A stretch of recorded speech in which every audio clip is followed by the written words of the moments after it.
mbokk yi ak xarit yi salaamaaleykum ñu ngi leen di sant bu baax di leen gërëm rafetlu seen ànd ak ñun ci ITV télévision bi lëkkale fii ak fu ne ginnaaw nag gi ñu sante yàlla bu baax ñu ngi ndokkale communauté mouride bi yëpp ginnaaw Magal Touba bi nga xam ne ñu jógee di daal di jaajëfal bu baax a baax Serigne Mountakha Mbacké xalifa général des mourides ñaanal ko suñu borom defal ko jàmm defal ko tawféex waaye dem defal ko fanu gudd bu ànd ak wér ba lépp loo xam ne mbëbëtam la ci boppu xilaafa gi mu daal di ko mottali incha allah rabbi ñëpp nag gis nañu màggal gi ñu ñaan rek lépp lu ñu fa ñaan suñu borom daal di ko mottali incha allah rabbi ginnaaw gi nag ñu ngi waat fii seen émission Ndaari comme ni ñu koy defee mercredi bu nekk jëm rek ci li nga xam ne mooy kàngam yi ndax nag Ndaari xam ngeen ne mooy fi nga xam ne kàngam yëpp fa la ñuy tase bu ko defee ñu daal di waxtaan réew mi pencoo réew mi ndax nag réew mi foofu la toll tey ñoo mbégte dalal Cheikh Omar Sy nekk président plateforme grande force citoyenne nekk également candidat ci mairie bu Fass Colobane Gueule Tapée monsieur Sy ñu ngi lay sant bu baax di la gërëm ci nangu wuy si bi ñu bàyyi nga nuyu téléspectateur yu ITV. sëñ Baba maa ngi lay nuyu bu baax di la ziar di la ndokkeel yow tamit ci xew-xew yi fi weesu. ndokkeel la xalif général des mourides sëñ Mountakha Mbacké.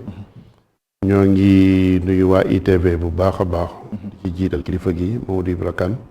ak mboolem collaborateur yi nga xam ni ñoom lay liggéeyandool ci biir télé bi di am mbégte kontante lool ñëw fii ci Ndaari pour waxtaane xew-xew réew mi mais aussi waxtaane actualité commune Gueule Tapée Fass Colobane ñu nuyu mbokk yëpp di nuyu seen mbokk téléspectateurs yëpp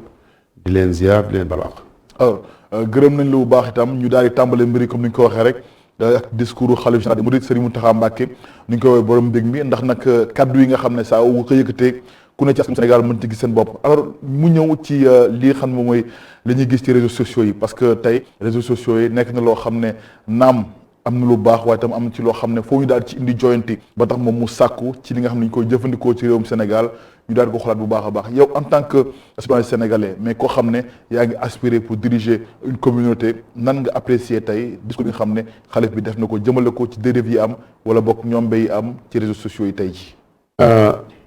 xalifa bi diñ koy ndokkeel bu baax di ko gërëm aussi ci appel bi nga xam ni moom la def te loolu itam bettuñu ci moom ndax yàgg na ko taxawee di jéem a fexe loo xam ni day indi dal ci Sénégal waaye tamit lépp loo xam ni jaarul ci yoon mu yëkkati kàddoom ba ñëpp dégg ko mu ni lii ak lii ak lii neexuma ci sama njaboot yaakaar naa ni màggal gi jàll na waaye màggal daana fi am mais bii dañ ko ciy ndokkale particulièrement ndax dafa am benn seetlu bu ma ci def loo xam ni ñëw na ci màggal gi muy ñeenti yëf yoo xam ne bëggoon naa ko souligner rapidement balaa may tontu ci sa question bi ci njëkk mooy hôpital bi nga xam ne moom lañ fa inauguré chef de l'état dem inauguré ko fa ñaareel ba mooy université bi nga xam ne tey jébbal nañ ko caabi benn ci pàcc yi beneen bi mooy musée Cheikh Amadou Bamba bi nga xam ni boobu tamit nekk na ci seen projet pour ñu jëmmal ko fa biir Touba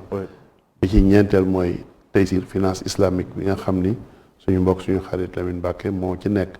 kon mu nekk magal koo xam ni tey ci biir am na ñeenti aspect culture éducation santé ak finance loo xam ne wax dëgg yàlla dañu leen ciy ndokkeel muy lu am solo xalifa bi nag dafa wax lu baax ci réew mi mooy mbiru réseaux sociaux yi réseaux sociaux yi ku nekk jooytu na ko ndax am na lu mën defar waaye am na tamit lu mën yàq lu bëree bëri tey nit daan na am kersa janoog sa moroom julit di ko wax dara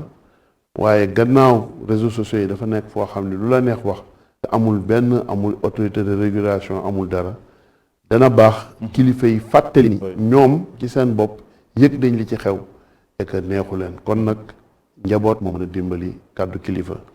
beneen bi àdduna tamit ci wàllu élection yi wax ne na jaar ci yoon mu nekk ci climat bu apaisé te loolu yaakaar naa ne nit ku am dëggam war nga ko mën a génne fësal ko te du am benn coow damay fàttali rek Pam Madiama Diop bu daan ànd ak sëñ Mansour boom daara yi daan na wax ni tey ma di sa ilimaan du dëgg da ngay bàyyi ba ñu jiital la tey ma di sëb sëriñ du dëgg da ngay bàyyi ba ñu gëm la tey ma di sëb jëkkër du dëgg da ngay bàyyi ba ñu nopp la tey ma di sëb buur du dëgg da ngay bàyyi ba ñu fal la yaakaar naa ne ku ci am sa dëgg mën nga ko waxtaanee ak ñi nga ko war a waxtaan ñu defal la li nga ci bëgg te coow du ci am wax ju bari du ci am nguur gi respecté li nga xam ne moom la diglante ak askan wi bu ko defee ñoom tamit ñu xam ne kilifa gi yëkkati na ci kàddoom ñoom it ñu dëggal kàddu kilifteef gi ba nga xam ne lépp luñ ci sàmm luñ ci warloo ak askan wi ñu jàppee ko noonu koo xam ne boo jaaxlee dem ci moom ñaan fa wallu yaakaar naa ne tamit bu la ñaanee dara war nga ko ci mën a indil. d'accord je crois que dina ñëw ci wàllu mais dama bëggoon justement rek par rapport ak dérive yi am ci réseaux sociaux yi tey bu ñu demee tey ba ko mel ni xalif bi ndax kàddoom ñëpp dañ koy déglu kàddoom ñëpp dañ koy jëfee bu demee wax ci lu mel noonu kon day wane ni kon problème bi wala boog ñaawteef fi mu yegg ci réseaux sociaux yi sori na loolu ñoom dañ koy dégg ñaawteef bu am ci réseaux sociaux yi rek duñ koy dégg te ñaawteef yooyu fi mu mën a yegg kenn xamul fan la tout à fait ndaxte nit ñi mën nañu dem ci ñaawteef foo xam ne tey ñi ngi laal kilifa yi fa mu gën a kawee mais kan moo ci responsabilité bi responsabilité ci kan dëgg la féetee responsabilité ñëpp la ndaxte outil la boo xam ne dañ ko mettre à la disposition des populations ku ci nekk am nga ci accès tey xale bi am 4 ans dafa am accès ci réseaux sociaux yi ba ci kilifa yi kon su fekkee ni loolu am na ci réew ñu dem ba mu nar a jéggi dayo day laaj xalif bi daal di ci indi kàddoom ni wax dëgg yàlla bu sañoon nit ñi gën a doxal ci mbir mi loo xam ni dana jëmale askan wi kanam te ñu bañ a nekk di ŋàññi kilifa yi di xotti seen worma ñoom it neexu leen te wax dëgg yàlla bu fekkee ne nee nga gëm nga Sëñ Tuubaa gëm nga Alaaji Maalik gëm nga Maam Limaamu Laay kilifa yi àddu ci loolu yow da nga war a def mooy dëggal kàddu kilifteef yi li nga xam ni dafa warloo sa diggante ak moom nga sàmm ko bàyyi xel ci moom ba lépp loo xam ne dafa nar a indi ñaawteef wala mu nar a indi ñagas-ñagas ñu bàyyi ko xel gis nga réseaux sociaux yi li mu nar a indi tey jii ku ne xam na ni ñun dañu am benn façade maritime ñëpp a ko soxla te tey jii réseaux sociaux yi mën na yàqu loolu xaw ma ndax xam nga li may wax wala déet ñun dañu nekk ci pays boo xam ne pays bu sensible lañ nekk kon li mën a yàq réew mi dafa gaaw kon moo tax xalifa yi tamit xalifa bi dafay am loo xam ni daf koy alerter les premiers lanceurs d'alerte mën nañ ni ñoom lay doon ñu ni lii kat gis nañ lii raam ci ñag bi la jëm du wax ñu ni da nga koy kar balaa muy yegg ci ñag bi ndax bu yeggee ci ñag bi dana toog te bu toogee dana yàq lu mu warul woon a yàq kon ñoom it taxawaay boobu lañ jëlee tey boo demee ci xalifa général des Tidianes sëñ Babacar Sy Mansour taxawaay boobu la taxawee mi ngi ciy àddu di ci joxe ay tegtal boo demee ci xalifa général muy kazalika kon ñoom ñëpp lii seen mbébét mooy ñu jéem a def loo xam ne dana jëmale réew mi kanam te du indi yenn ñagas-ñagas yi ci biir askan wi d'accord loolu loolu yaakaar naa ne ñun buñ ci taxawee defale leen ko niñ ko bëggee ñoom te bañ topp am nga ci yaakaar ci par rapport ak loolu parce que nag vraiment comme ni nga waxee le mal est profond te dindi ko ci du lu yomb ci sama xalaat mën na yomb bu fekkee ne ku nekk da jël sa responsabilité bopp jël sa responsabilité bopp bàyyi est-ce que jël suñu responsabilité ñun kese dafa doy na dina doy ku nekk di responsabilité am doy na dina doy lu tax parce que yow yaa amee sa clavier nga taxaw sa digganteeg yàlla ngay wax loo xam ne tey mën na yàq nga ni man kat naa gàttañ lu ci lii ndax bu doon ci penc mi du ma ko def kon yaakaar naa ne responsabilité bi foofu war na nekk ba pare nga bàyyi xel xalifa bi bàyyi xel sa bopp bàyyi xel ñi sa njaboot bàyyi xel ñi nga xam ni moom moo am ñoom nga seqal penc bi kooku yaakaar naa ne buñ ci ba pare am na autorité de régulation tey jii maa ngi dégg kenn di wax sànq rek di tey njiitu réew mi ku wax ci moom naka su dul noonu nit ñi dañuy dem fekk fañ la fekk foo mën a nekk ci Sénégal ci àdduna bi dañ la fekk jël si la ni la teg ci yoon kon tey bu ñu waxee dara kilifa yi loo xam ne jaaduwul ñoom tamit nañu am sañ-sañu dem fekk kooku teg ko ci yoon ndax tamit xottu warma bi dafa ëpp te dëgg yàlla mi ngi bëgg a jéggi dayo la moo ci responsabilité état bu Sénégal justement par rapport ak coow li lépp ñu gis ci réseaux sociaux yi responsabilité état bi mën nañu wax ni que libéralisation bi nga xam ni def nañ ko ci wàllu secteur mais état bi tamit am na foo xam ne mënu fa jéggi ndax tey bu nee dafay def benn restriction sur les réseaux sociaux coow am liñ ci war daal mooy ñoom am nañu cybercriminalité boo xam ni ay ñu xarañ fa nekk tey lu nit wax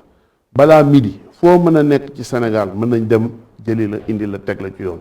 loolu ñoom war nañu mën a dimbali xalifa bi ci loolu dimbali kilifa diine yi ba seen on bi nga xam ne ñu ngi koy xotti ñu bañ ci yegg d'accord li nga xam ne nag xëy na ñi nga xam ne ñu ngi nekk bitim réew tey jii li nga mën a def mooy di leen conscientiser coow loolu bu duggee ci seen nopp ba nga xam ni ñoom it am na luñ ci jëli ci am na luñ ci xam ci wàllu seen digganteeg kilifa yi ñu bañ cee xuus ba mu ëpp waaye tamit ku nekk war nga xam tey sa ndono nu mu toll nga xam noo ko défendre su ma déggee ndono li oui ndono li benn xam na am na lu nit wax rek am na lu ko mën a teggi mas naa wax ak sama benn waaye mu ni ma même kilifa yi ñi nga xam ne ñu ngi yore diine ji dañu war a préparer wu ci naka la ñuy jaamaarloo ak ñi nga xam ne tey dara taxu leen a jóg du yàq li nga xam ne moom la fi mag ñi bàyyi woon démb ak bërki démb. d'accord est-ce que tey su fekkee dama la dégg ngay wax naan responsabilité individuelle wala responsabilité personnelle day jëm ci saa yi ñu nit ñi am éducation mais une bonne éducation ba nga xam ne tere yi nga xam ne di ndigal bàyyi ko ci xalif bi wala ci xalif yi yëpp askanu Sénégal mën ko jëfee wala sax doomi Sénégal yëpp nekk ci àdduna wërngal këpp. Éducation bi am na ñun suñu éducation dafa am loo xam ne jëlu ko en compte te tey mooy éducation bi nga xam ne tey yow boo nekk ci daara di nga ko am na nu ñu lay tàggatee foofu xëy na sax mën na am ay dérive waaye mën na am loo xam ne bu tàbbee ci sa xol ñu xamal la di xam li yàlla tere ak li yàlla daganal xam li ñu sib ak li ñu xaraamal xam li dagan ak liy farata ak liy sunna loolu bu fekkee ni xas na tàbbi ba ci sa xol wax joo xam ne bu ñu la ko waxee dina la dugg waaye tey dañuy seetlu ni ñun suñu éducation yëpp ñu ngi ko jëlee ci éducation tubaab yi am ñoo xam ne duñu am éducation daara te dafa am benn différence bu am ci diggante ñaari éducation yooyu. muy lan éducation daara yi. La demande d'éducation daara c'est 2 millions d'individus au Sénégal. La demande d'éducation ci affaire école bi c'est 1,2 million. dafa am benn gabu 800,000 ñoo xam ne tey jii daara rek la ñu bëgg a jëmale seenu yar tey ñooñu nañu fexe ba li nga xam ni ñu ngi koy jàng ñu mën a am influence ci ñi nga xam ne dañuy jàng tubaab am na ci boo tee xool ci wàllu njàngum tubaab am na lu bari lu ñu lay jàngal loo xam ni yow nekkul ci sa patrimoine culturel bu dee wàllu sëñ Touba wàllu Alaaji Malik wax naa keroog ni leen sëñ Touba Alaaji Malik ci benn page laa ko jàng au niveau de bi ñuy def 3e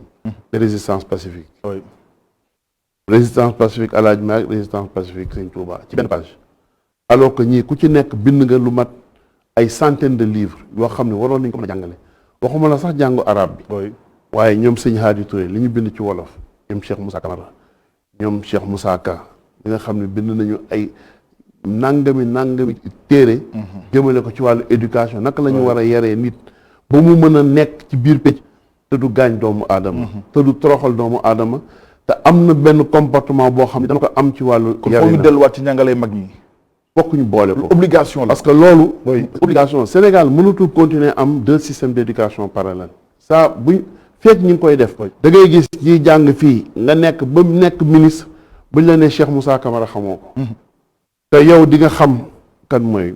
Lamartine di nga xam Victor Hugo di nga xam ñoom Jean-Paul Sartre di nga xam Albert Camus Cheikh Moussa Camara xamoo ko sëñ Hadi Touré li mu bind ci wàllu société naka la nit war a jëflanteeg moroomam jigéen naka lay sëy ak jëkkëram boroom kër naka lay yoree jabaram ci wàllu ci biir kër gi ñu bind ko muy ay poème yoo xam ne tey jii boo ko dee xool c'est une richesse intellectuelle boo xam ne kenn xamul lu mu toll loolu yëpp dañ ko fee bàyyi tey dama kontaan bi nga xamee ni au niveau de Touba def nañu l'université la grande université de Touba ndax gis nañu danger bi te léegi lépp loo xam ne sëñ Touba bind na ko tey Alaaji Maalik bind na ko yeneen kilifa diine yi bind nañ ko bu ñu ko fa jàngalee tey nga yëm yóbbu fa sa doom mu am fa benn éducation boo xam ne day boole njàngale tubaab am njàngale daara dañuy yaakaar ni société bi nga xam ne moom la Sénégal bëgg a tabax société boobu moo nar a gën a méngoog suñu doxaleen gën a méngoog li nga xam ne moom la ñu xar ci sénégalais bi nga xam ne moom la ñu bëgg mu nekk ci réew mi yaakaar naa ni loolu fokk tey autorités yi fexe ba dugal ci pédagogique sénégalais li nga xam ni moom la fi mag ñi bind. d'accord li nga xam ni moom la fi mag ñi bàyyi. su ko defee ñoom tamit la ñu jàngale ci teggin jàngale ko ci kersa jàngale ko ci sutura jàngale ko ci topp ndigal jàngale ko ci fegu ba nga xam ni dara du la mën a dugg ci lu bokkul ak sa diine lu bokkul ak sa ngor lu bokkul ak sa culture ñu dindi ko ba mu set wecc ba pare nga am ñàngale bi nga xam ni yow moom la ñuy séentu ci yow. d'accord alors tey bu kilifa gi tam waxatee ci wàllu élection yi xam naa ital na la élection locale yi ne lu mu ci bëgg mooy dal jàmm ak transparence maanaam mu leer nañ ba nga xam ne kenn du fi yuuxu ne mbir mi afam jalgati wala boog li ñu ko war a doxalee doxaluñ ko est-ce que te fekkee moom dem nañ ba yegg foofu ne Sénégal reculé wul un peu en matière de démocratie bu ñu wax tey transparence sur les élections ou dans les élections. xam nga nag élection moom dafa mës a ànd ak coow fii ci Sénégal boo ko tàmbaliwul tey yaakaar naa bu kilifa gi demee ba àddu dafa xam ni tey am na lu mu yëg parce que ñoom ay nitu yàlla lañu ñu teel a artu nit ñi moom laa doon wax sànq ni état bi nañu dëggal kàddu kilifteefu kilifa gi. mais ci naka. respecter le processus électoral. kooku yaakaar naa ni c'est le minimum bu état bi mën a defal kilifa gi. ba nga xam ni coow liy jóge ci moom du bàyyi ko ci waroon nañ def tey élection waroon nañ ko defee nii lañ ko war a defee fichier bi di la coow loolu ñu teggil ko. bi ci des nag mooy ñi nga xam ne ñoo séq langue politique gi ñoom it ñu dëggal kàddu kilifteef gi te dëggal kàddu kilifteef gi mooy ñu fexe ba li nga xam ni état bi élection yi noonu la war a demee ku ci am sa programme nga indi teg ku ci am ñoo war a waxal nga wax ak ñoom te bu mu indi xuloo bu mu indi xeex te loolu kilifa diine yàgg nañu di ko doxal ci biir réew mi. d'accord xam nga booy lire livre président Abdou Diouf mémoire bi mu bind mi ngi wax ni que moom ci grève alkaati yi la gëmee ni ñaan am na ndax nee na gendarmerie nationale sol seen arme ba mu fees taxaw buntu palais janoog police nationale sol seen arme ba mu fees taxaw jàkkaarloog gendarme yi nee na keroog bu almet bu ñu xosi woon almet sax musiba am mi ngi jot renseignement yi mi ngi toog ci nen waaye du yoo jékki-jékki rek kenn xamul fu mbir mi jógee policiers yi ñibbi seen kër gendarme yi dellu seen base loolu yaakaar naa ni kilifa yi yàgg nañ ko taxawee guerre Mauritanie ak nu mu crise Mauritanie lu mu metti kilifa yi am nañ ci taxawaay bu mat sëkk boo xam ne def nañ ko ci te indi na saafara bërk dem moo njaay bi fi Sénégal di waaj a tàkk armée nationale gën loolu tamit indi na fi kilifa diine yi àddu nañ ci te fa la Sénégal jógee delluwaat ci jàmm kon yaakaar naa ne su loolu di am nañ fexe jox leen cër bi nga xam ne jox nañ leen ko ba bu seen kàddu jógee dal am ñoom it ñu nekk ci loolu waaye loolu ñenn rek ñoo ko mën a jëmmal mooy ñi nga xam ni ñoo séq lang gi ñoom Alaaji Abdou tey bu amoon crise scolaire bu ñu lay nettali ni mu fexee ba étudiants yi demee ba nangu kàddoom bu waxtaan ak ñoom étudiants yi dañu ñëwoon pour lu Alaaji Abdou wax ñu jël ko teggi ko teg fële waaye bi mu ñëwee ba ak teggin bi ak yar bi ni étudiants yi yéenay présider séance bi jox leen cër yépp waxtaan ak ñoom ci njëkk ak teraanga ñoom ñëpp ku ci nekk da nga mujj xam ni lii ñu leen di woo jàmm la te ci jàmm ci la lépp xaj ñoom it ñu daal ci nekk kon yaakaar naa ne bu kilifa yi di àddu rek na leen njaboot ci dimbali ba li nga xam ne moom la ñu séentu ci ñoom ñu mën ko cee am te loolu nag dafa laaj léegi yu mel noonu bu amatee ñu documenté ko te yéen da ngeen ci am part de responsabilité mooy lu amati mooy crise bi fi amoon au mois de mars crise estudiantine bi fi amoon ba nga xam ne kilifa yi àddu nañ ci crise policière bi nga xam ne Abdou Diouf junñu na ko ci livre am crise u 89 ak yeneen façon crise yu fi amoon nga xam ne tey bu daan am sécheresse pluie contre saison bi fi amoon damay fàtte at mi Thierno Mountaga Tall dem woote def benn appel bu am solo ñu fexe ba dimbali waa Fuuta yi ci wàllu dund ci wàllu taxawaay yooyu yëpp ay jaar-jaar la yoo xam ni c'est des faits historiques yoo xam ne Sénégal yi non seulement war nañ ko xam mais war nañ leen ko jàngal ba ñu xam ni ndekete am na ci ay jaar-jaar yoo xam ni bu dul kàddu kilifa yi musiba am lii nag bu amatee kilifa yi xool xam ni war nañ ci mën a àddu war nañ ci mën a joxe seen xam-xam seen xalaat ñaan askan wi ni leen lii fi xew lii fi nar a xew na ngeen ko def ci dal na ngeen ko def ci xel mu dal na ngeen ko def ci pas-pas bu mat sëkk loolu tamit yaakaar naa ni dañ leen ci war a dimbali sëñ Moussa daan nañu wax ni gis ngeen nit ñi dañu dul bàyyi xel dara ci wàllu politique nee na booy def politique da ngay def profession de foi dinaa def lii dinaa def lii dinaa wax lii dinaa def lii nee na sew-sew ngi ci boo xam ne ëllëg doo dugg aljana te yàlla réglewul loolu ak yow ba pare ndax yaa ngi ko tuddee profession de foi dafa nekk loo xam ne dafa dellu ci wàllu aqida dafa dellu ci wàllu tawxid soo fekkee xas nga ba jàkkaarloog askan wi nii lii dinaa leen ko defal nee na dootul yàgg nit ñi yàgg yàlla la pourtant dégg fi Sénégal bëri na comme tey wax fi loo xamante ne nii da nga koy wax ci kanam askanu Sénégal gépp après nga génn moo tax mu ni la sew-sew a ngi ci boo xam ni mi ngi may wax sax ni ma ca Blaise Diagne bu ñu daan def élection dañ daan def profession de foi mooy génne benn këyit boo xam ni da nga koy bind Sénégal yëpp di ko gis di ko liir ni lii laa warloo ak yéen yaakaar naa ni tamit tey même bu fekkee defuñu profession de foi ku nekk war na jël sa aqulay taala ni lii xalifa bi wax incha allah dinaa sàmmonteeg moom ba nga xam ne bu ëllëgee du ma wax ju ñaaw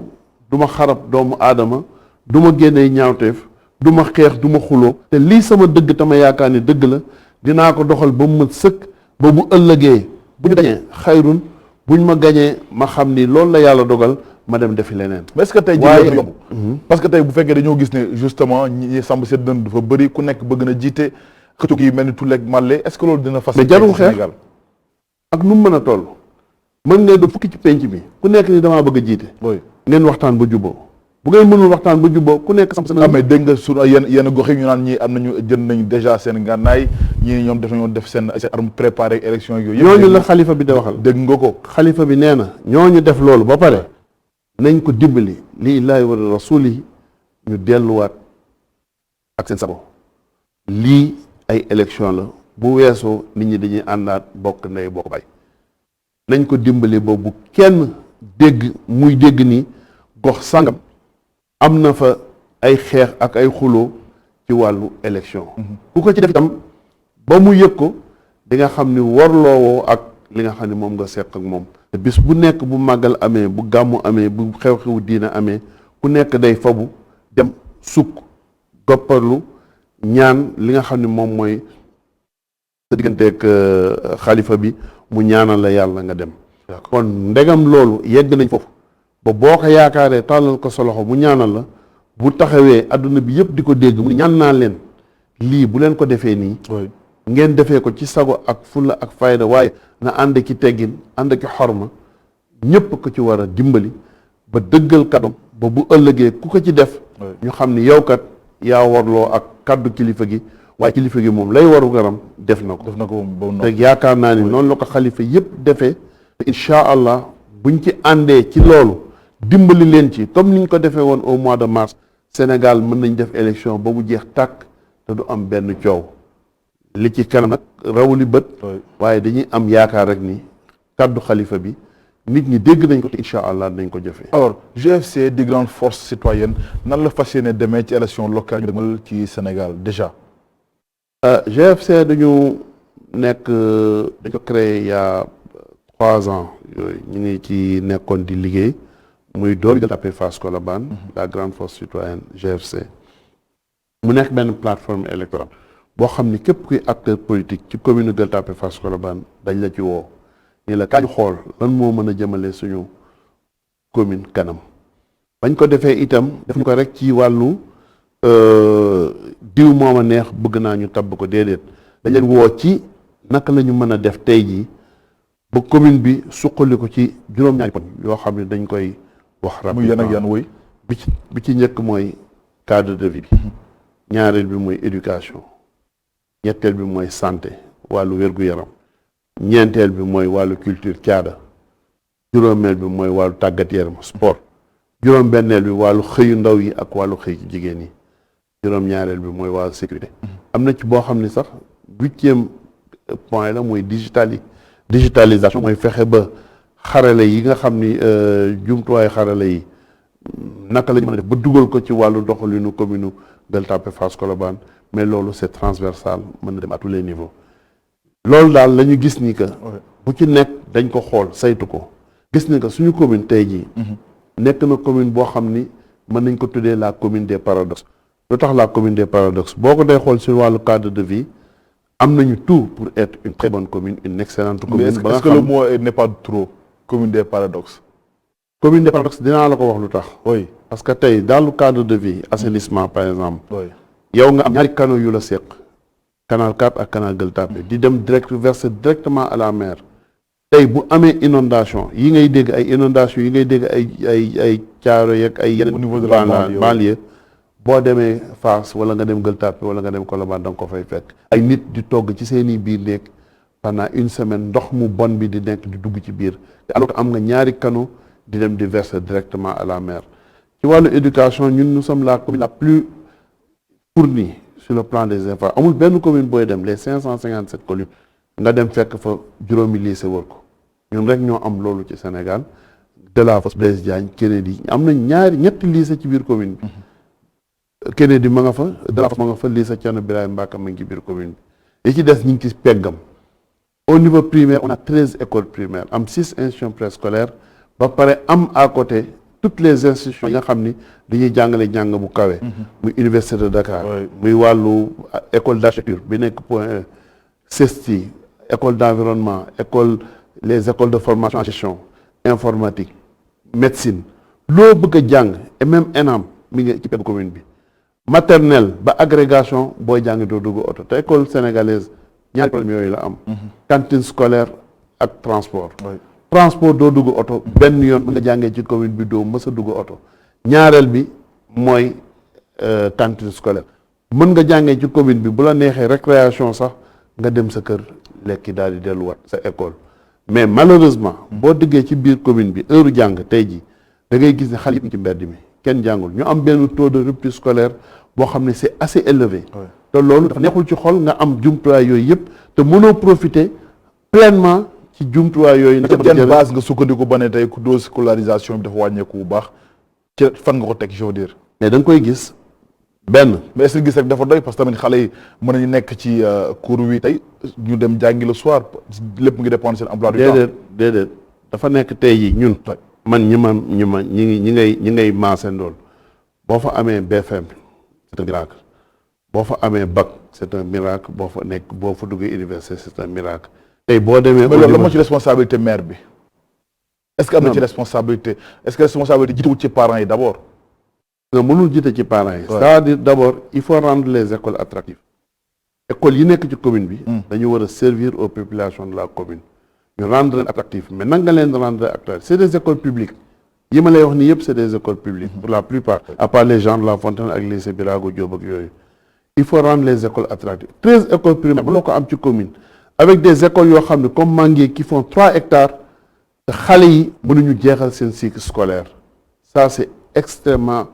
lu metti ci xol la beneen bi mooy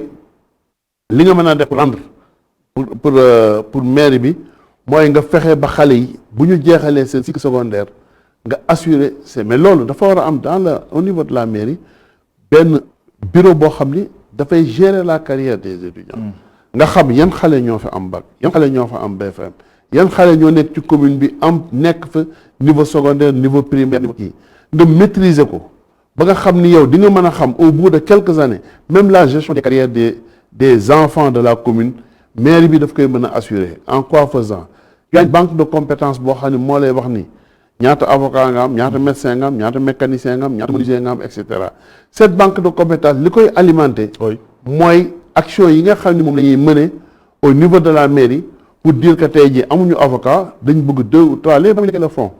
dañuy naan tey jii amuñu avocat nañu fexe ba xale yi nekk ci commune bi ñu identifier ci ñaar ou ñetti xale yoo xam ne ñoom ñooy nekk les futurs avocats de la commune ñu fexe ba dugal ci ñoom assurer leen un programme de bourse boo xam ne yow yaa koy assurer mais loolu mairie bi moo ko war a mën a def les parents lenn rek la ñu mën a am tey jii am na ci ñoo xam ne dañuy jël seen doom di leen dugal école privée pour rawale leen mais même bi ñu leen dugalee école privée après li am mooy dañuy am difficulté pour am suffisamment de ressources yu leen mën a fayale seen njàng pour ñu mën a àgg ci yenn nu mu tuddati yi loolu tey boo fekkee ni am nga un programme bien établi au niveau de la mairie xale yi di nga leen mën a suivre non seulement au niveau primaire seen njàng ba mu yegg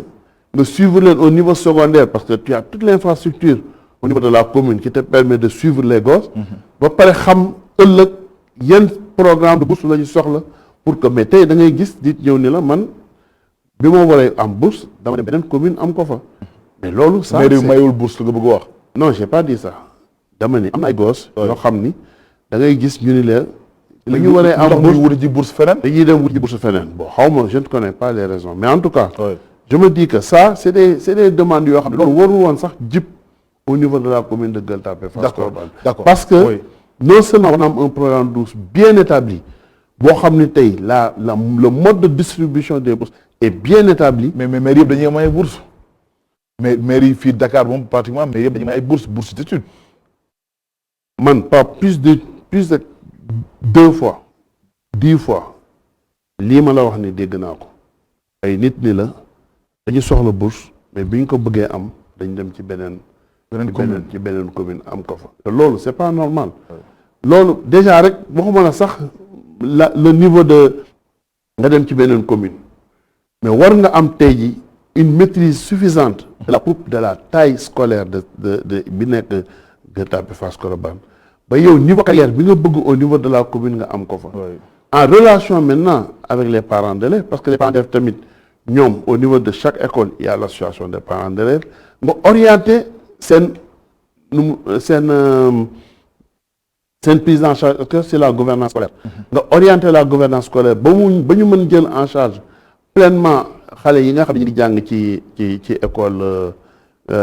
école primaire yi ba pare nga assurer maintenant seen insertion au niveau secondaire ba li ñuy séntu ci ñoom ñu mën ko ci am sur le plan scolaire boobu mooy D2 beneen paradoxe bi sur le plan de la santé avec toutes les infrastructures yi ñu am au niveau de la santé parce que foofu laa bëggoon ñëw parce que tey aujourd'hui dañuy dégg tey ci hôpitaux yi au niveau de Fass Colobane Gueule Tapée ñu nekk ci jafe-jafe dafa bëri lan moo ci nekk yéen seen taxawaay ak lan ngeen ci bëgg aujourd'hui soppi une fois que bu fekkee li ngeen bëgg mu nekk am nga tey on a un taux de prise en charge un taux de pénétration CMU par exemple on est à 1% pratiquement enrôlement CMU tey la moyenne à Dakar c'est ay 4%. tey le système sanitaire repose sur la couverture maladie universelle bu fekkee ni on est à 1%, ça veut dire que a priori les 99% des populations de Gueule Tapée Fass Colobane se prennent en charge à 100%. Ça c'est dramatique benn lu tax parce que tey sa bët du metti ba nga faj ko kii bi commune bi sa nopp du metti ba nga faj ko sa bëñ du metti ba nga faj ko odontologie ORL yooyu yëpp c'est des services qui manquent tey jii amul ci commune bi c'est des services qui manquent peut-être Abass Ndao dina offrir loolu mais aujourd'hui man da ngay gis xale yuy def seen CPN cette consultation prénatale boo war a dem mucc dañu fay jóge ci commune bi dem ci yeneen commune dem matu ji fa dem muccee fa su ko defee ñooñu dañuy téye seen ay carnet de santé seen consultation postnatale yëpp ci structure sanitaire lañ koy defee mais Abass Ndao ñooñu dafay bokk quand même Abass Ndao ci la bokk Abass Ndao ci commune Gueule Tapée Fass Colobane ci la bokk je suis tout à fait d'accord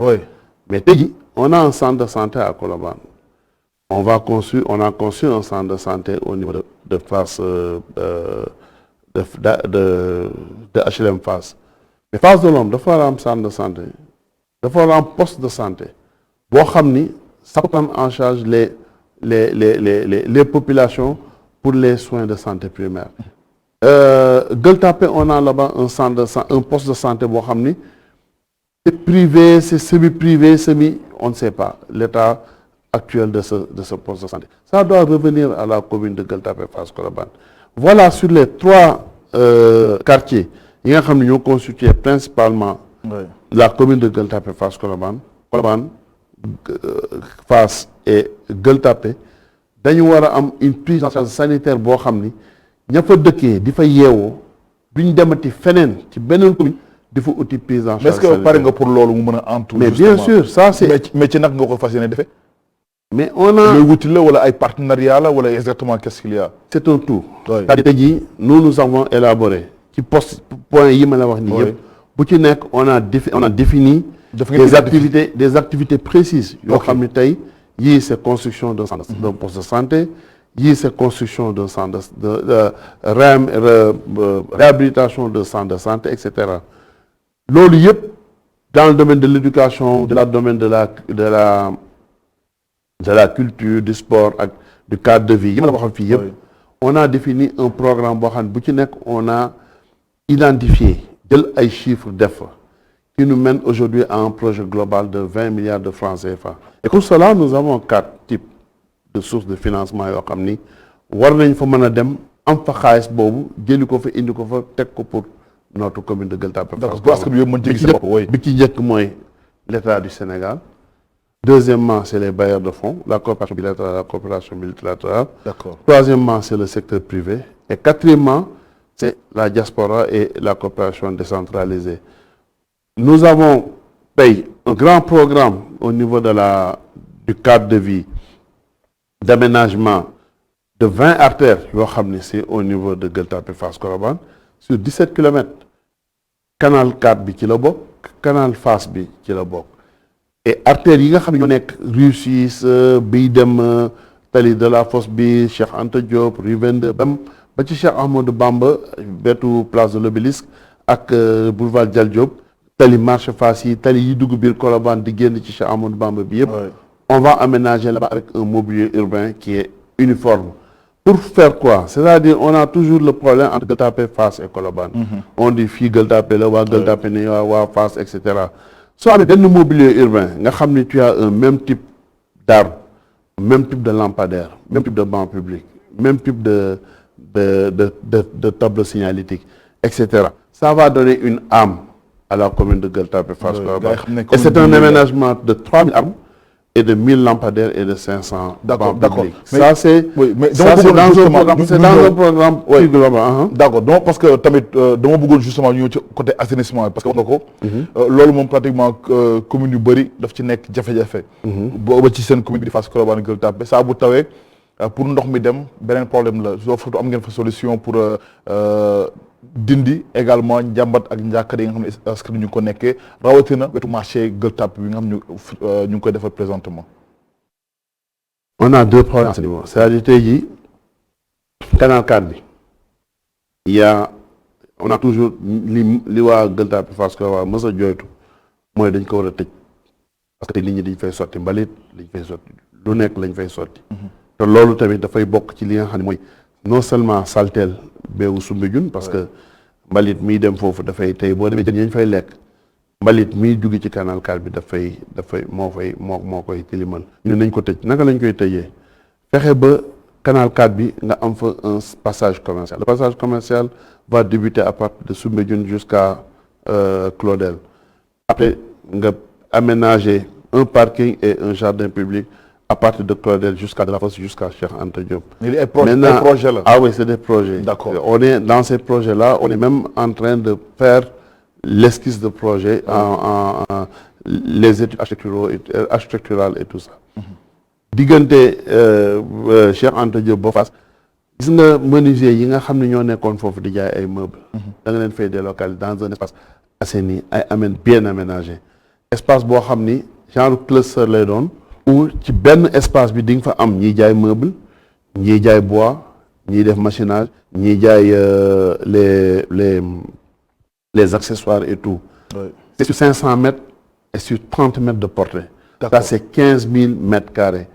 Le passage commercial c'est sur 12 000 mètres carrés parce que c'est 400 mètres sur 30 mètres de portée. Et tout ça on le fait les villages artisanaux bi nga xam ne tey jii pratiquement dee na da nga koy délocaliser entre Fass et Blaise Diagne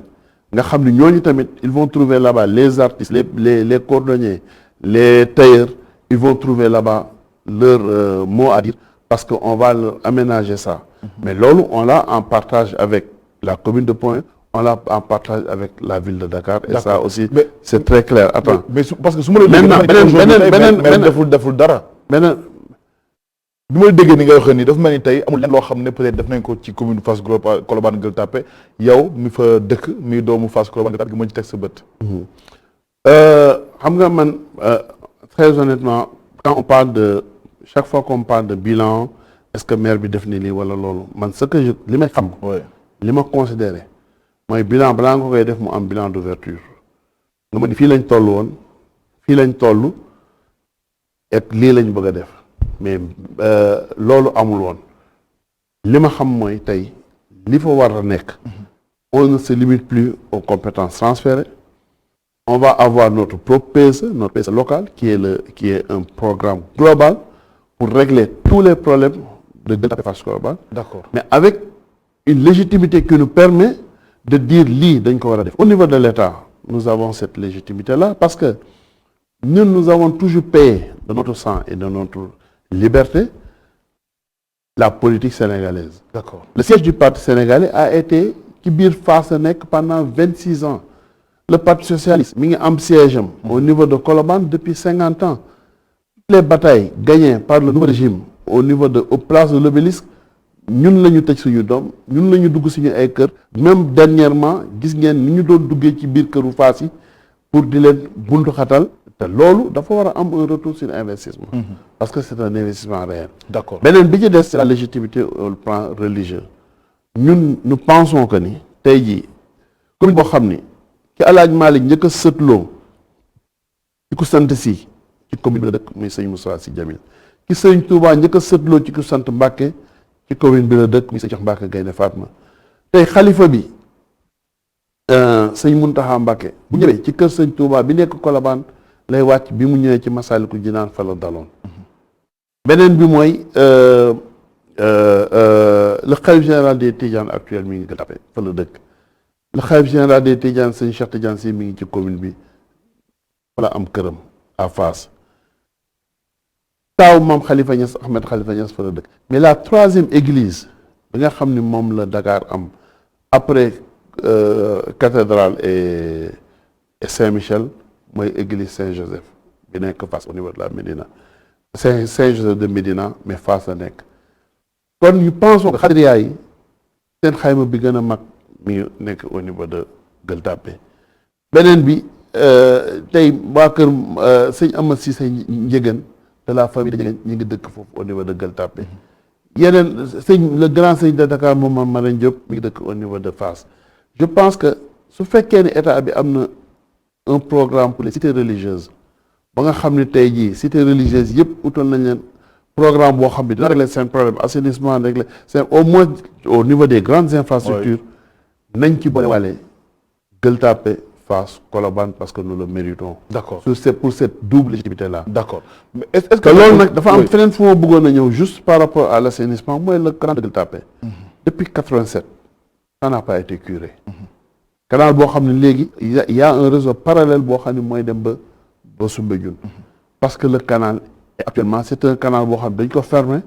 mais bañ ko fermer ba léegi ça n'a pas été curé. Donc c'est un grand danger ba pare ñi nga xam ne ñi ngi nekk ci biir ci kaw canal bi dafa jaay dañu dem ba bouche d'aération yi doon génn ci kii bi ñu fatt ko ak ay mbuus ba daal di koy xet ba leen di sonal peut-être xet bee leen doon sonal ñu fatt ko daal di koy raax ça veut dire que loolu yëpp tey jii ku ne xam na ni canal day génne gaz te gaz boobu maa day tali am na foo xam ne bu fa tolloo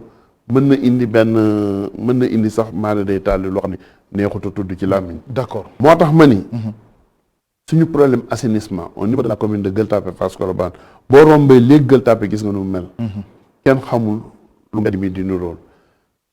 tey jii dañu war a régler cette question là de manière définitive. D'accord. Quel que soit maintenant le nombre de milliards yi nga xam ne moom la nar a coûter parce que wax dëgg yàlla ñun dans la commune de Gueule Tapée Fass Colobane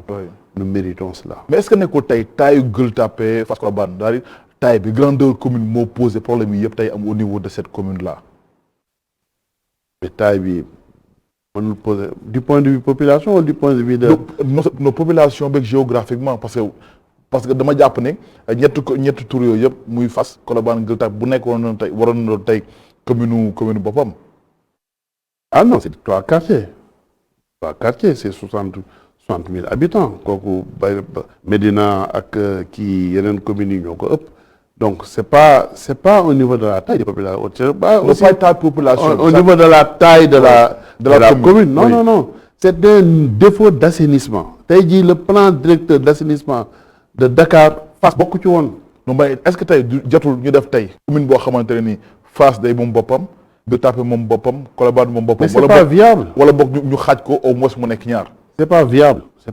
Ça c'est même pas viable. C'est-à-dire tey jii boo jëlee Fass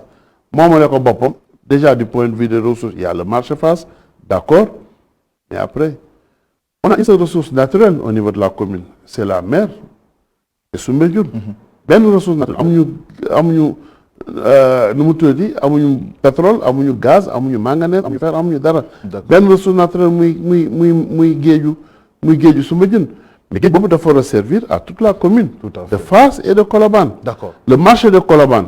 c'est le plus grand pourvoyeur de fonds de la commune. Mais non seulement dañu war a maximiser la collecte de recettes au niveau du marché de Colobane, mais aussi dafa war a servir à toute la commune. Ba pare waa Colobane gis ci seen bopp keroog dañ fa dem. Mais da ngay gis ne tey Colobane ci suuf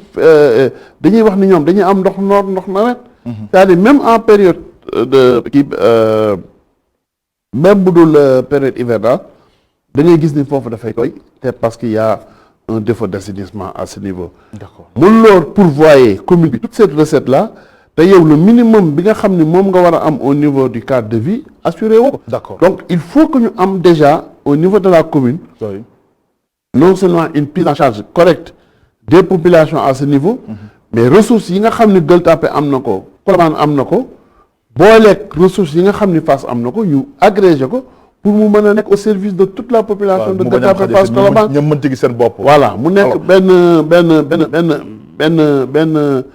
benn kii boo xam ni kenn du ni ñii ñoo ëppale ñii ñoo ëppale ñii parce que c'est la commune et puis ça part de la corniche à l'autoroute. D'accord. C'est vraiment très GFC tey nan la ñu fas yéene demee ci élection yi ci ñan la ñu fas yéene ànd je veux dire pour dem ci élection locale prochaine yi. ñi ngi waxtaan ak waa Yewwi Askan Wi déjà ñi ngi ci biir ñi ngi waxtaan ak ñi nga xam ni tey ay forces citoyennes lañu yi nga xam ne ñi ngi ci biir commune Gueule Tapée Fass Colobane. am na ci ñoo xam ne déjà am nañu des accords de partenariat ak ñoom. te on va aller crescendo en force concentrique ba nga xam ni les forces bii parce que ñun li ñu intéressé ce n'est pas ñëw tey jii dans une élection boo xam ni on va juste mettre une liste pour avoir une liste. On veut une liste bi nga xam ni c'est une excellente liste. Une liste boo xam ni c'est une bonne équipe municipale. Et chaque conseil municipal soit porteur d'un projet. Parce que les projets yi ñuy cité au niveau de Gueule Tapée Fass Colobane, il y a de la complicité, mais aussi dafa laaj benn certaine rigueur boo xam ni moo la mën a permettre. équipe bu dynamique. équipe bu dynamique moo la mën a permettre nga réaliser ça. Mais kooku bu fekkee ni da nga ko def avec une liste fourre-tout loolu tamit du la arrange. moo tax nous sommes en train de voir des personnes yoo xam ne ñoom yaakaar nañ ni non seulement war nañu mën a apporter quelque chose de fondamental au niveau de la marche de notre équipe municipale. ñu dem jël leen waxtaan ak ñoom pour ñu ñëw bokk ci listu Gueule Tapée Fass. kon yaakaar ni peut-être GFC moom coalition Yewwi Askan Wi la mën a war na àndal ak ñoom. wala ñoom lay àndal ci élection locale prochaine yi. moom la ñuy àndal mais ñi ngi waxtaan ak ñeneen ñi. D'accord. Pour avoir toute l'équipe municipale nécessaire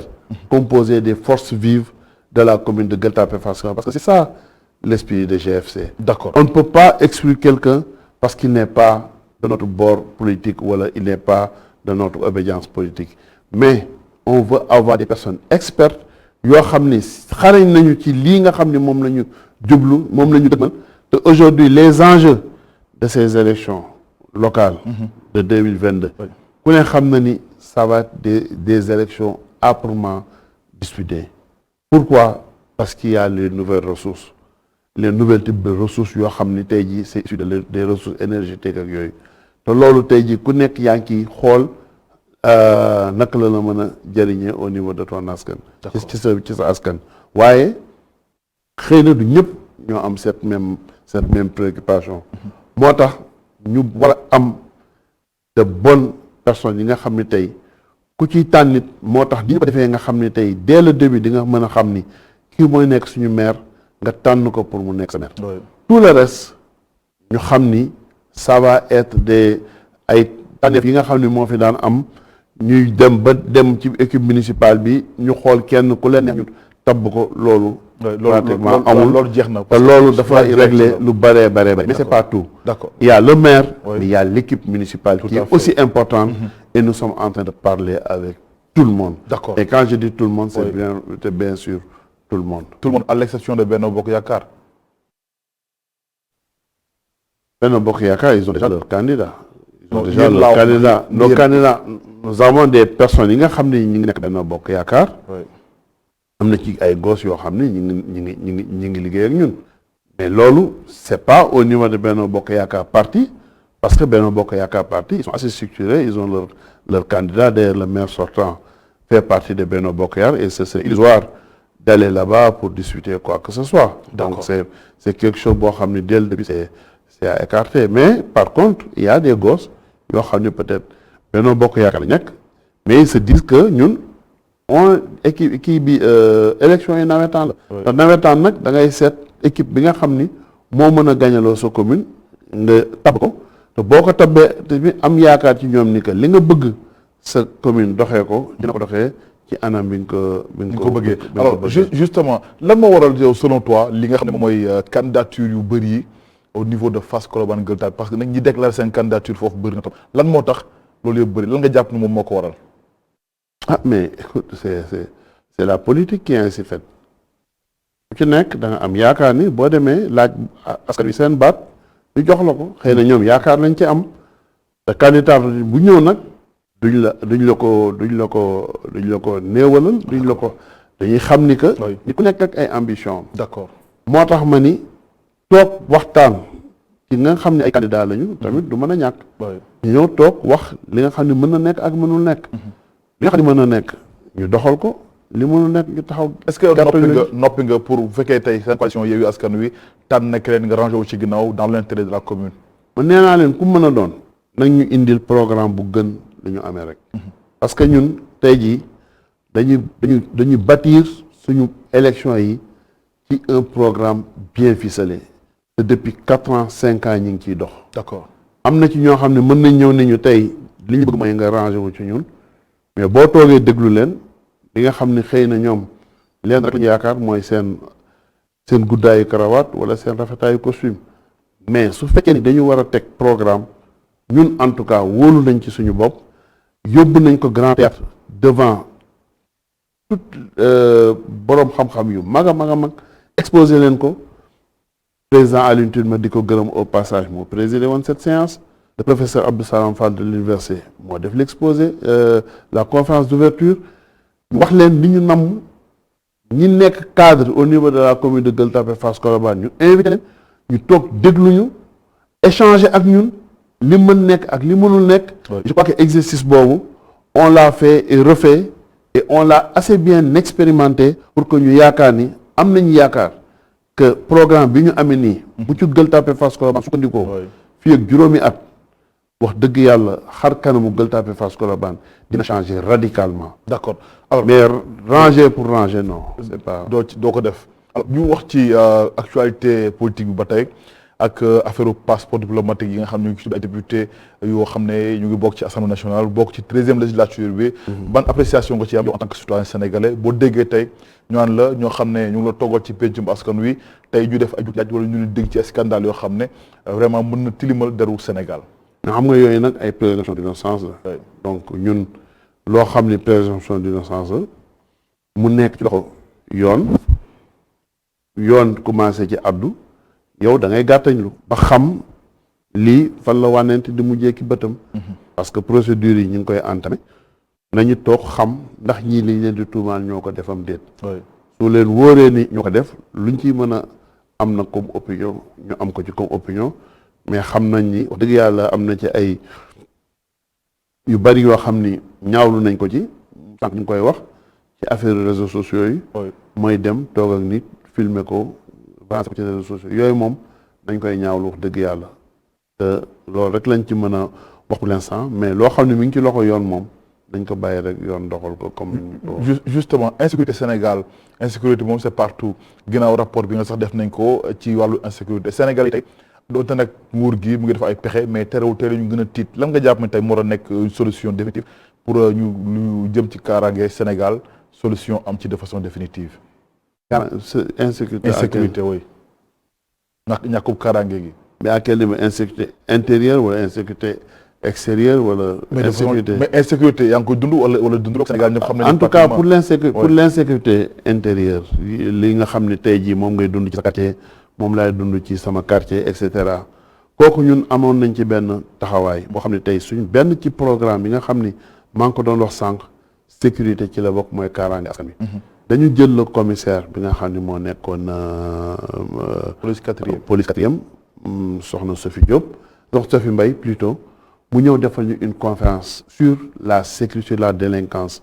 sur les problèmes de sécurité au niveau de Gueule Tapée Fass Colobane. ñu dem jëri maître Baba Diop mu ñëw defal ñu une conférence sur la délinquance juvénile. ñu am tous les imams yi nga xam ne ñu ngi ci commune bi ñu woo leen woo les chefs de quartier woo le maire ñëw toog le préfet de Dakar le sous-préfet de Dakar mu yebal ñu son adjoint mu ñëw présider la séance. Je pense que cette séance-là a été sanctionnée par un rapport. Le rapport, nous l'avons mis entre les mains de la préfecture, entre les mains du commissariat et entre les mains du maire. Parce que tey am na ci problème de sécurité fu muy toll. Il faut que nit ñi ñëpp toog créer benn sorte de haut conseil pour la sécurité. te loolu on l'avait bien préconisé dans le rapport. xaw ma nag fan lañ ci toll mais li ñu remarqué mooy les problèmes d'insécurité au niveau de notre commune mi ngi gën di yéeg. loolu nag moom la ñuy remarqué dans toutes les communes du Sénégal et moo tax ma yaakaar ni la police de la police de proximité bi fi amoon avec les policiers municipaux loolu yaakaar naa ni lu war a ñëwaat la. te yaakaar naa ni tamit état bi xëy na mi ngi ciy dox ay jéego pour indiwaat ko. tamit bu fekkee ne c'est la sécurité au niveau le Sénégal est assez alerte sur toutes les menaces yi am au niveau international. La Mauritanie, le Mali, le Guinée-Bissau, beneen Guinée bi dëkk yi ñu wër yëpp tey c'est des cercles de feu yoo xam ni ñii am nañu ay coup d'état am nañu yu kenn xamul mais ñun wax dëgg yàlla ba léegi nii ñu ngi laal bant yàlla musal nañu ci mais ku ne xam na ni ñu bari wax naa ko sànq ñu ngi teg bët suñu façade maritime. loolu tamit moo tax tout à l'heure bi ñuy waxi réseaux sociaux ak li nga xam ne tey jii mën na taal réew mi. ñu gàtt ñu ci bu baax a baax a baax. seet naka la ñu mën a def ba suñu réew mi jàmm rek di fi xew jàmm rek di fi sax parce que loolu rek lañ mën a def pour mën a éviter yenn problème yi nga xam ne mën na am au niveau de la sécurité. ñu ngi lay gërëm bu baax a baax Cheikh Oumar Sy yaa jiite plateforme bi di GFC di grande force citoyenne ñu gërëm la bu baax a baax kàddu gu mujj gi ci waxtaan wi. kàddu gu mujj gi mooy ñoo ngi gërëm ñëpp di ziar kilifa yi di ziar le khalife général de Tidiane sëñ Babacar Sy Mansour suñu kilifa di ko ñaanal yàlla di ziar le khalife général des Mourides sëñ Mountakha Mbacké di ko ñaanal yàlla di ko ndokkel encore une fois ci li nga xam ni moo fi xew di ziar kilifa diine yi ci Sénégal yëpp waaye ngeen may ma rek ma ziar suñu kilifa di suñu xalif sëriñ Mansour Sy Djamil tey jii lépp lu ma def ci wàllu politique ba am ko ba tey jii ma toog fii di mën a wax di wax ak askan wi moom laa ko jàngee moo ñu tàggat moo ñu nàmpatal ci loolu ba pare nekk xalifa Cheikh Seydi Mouhamadou Moustapha nekk xalifa sëñ Babacar Sy kon dañ koy ñaanal yàlla gudd fan ñaanal ko yàlla wër ñaanal ko yàlla li nga xam ne naal na ko ci kër maamam naal ko ci kër waajuram naal ko ci Sénégal yal na ko yàlla defal ca na mu gën a rafetee ñaanal yàlla waa GFC di leen gërëm di leen sant ay xale ay nit a ngi noonu yoo xam ni tey amuñu dara mais seen pas-pas rek la ñuy demee tey fii GFC toll ba tey foo dugg ci Gueule Tapée Fass Colobane ñu naan la GFC xale yooyu ñoom ñoo ko def xar ci seen tànk tubéy lu nekk nag dégg nañ ko ci lu nekk jànkonte nañu ak moom waaye dañu jàpp te bàyyi ñooñu tamit nga may ma rek ma sànni leen kàddu ngërëm wax dëgg yàlla am nañu mbégte ci ñoom yaakaar ci ñoom di gërëm seen waa télé bi di gërëm seen mbokk téléspectateurs yëpp di ñaanal yàlla xalifa yi wax nañ ko sànq waaye li nga xam ne tamit woote na ci ñu ñaan askan wi yëpp fekk si leen ci ñu dem ci élection yi ak jàmm dugg ci ak jàmm génn ci ak jàmm yàlla mbay ñi nga xam ni ñu ngi liggéey ci wàllu Gueule Tapée Fass Colobane suñu coalition yàlla may leen ci ndam te yàlla buñ ci gis suñu bopp. d'accord te mooy yàlla ñu nekk njëriñu askanu Gueule Tapée Fass Colobane ngeen baal ñu àq. jërëjëf di ko gërëm bu baax a baax Cheikh Omar Sy moom nag moo nekk njiitu plateforme Grande Force Citoyenne nekk tamit candidat waaye tam nekk membre ci coalition Yewwi Askan Wi fa la ñu fas yéene ànd ak ñoom gërëm nañu leen mbokk yi gërëm ñëpp ñi nga xam ne kon ñu ngi ànd ak ñun ci émission bi jàpp ci ba lépp yem rek ñu leen kon dig daje mercredi bi ñëw bu ci yàlla àndee ci beneen émission daal ak beneen gan jërë ngeen jëf.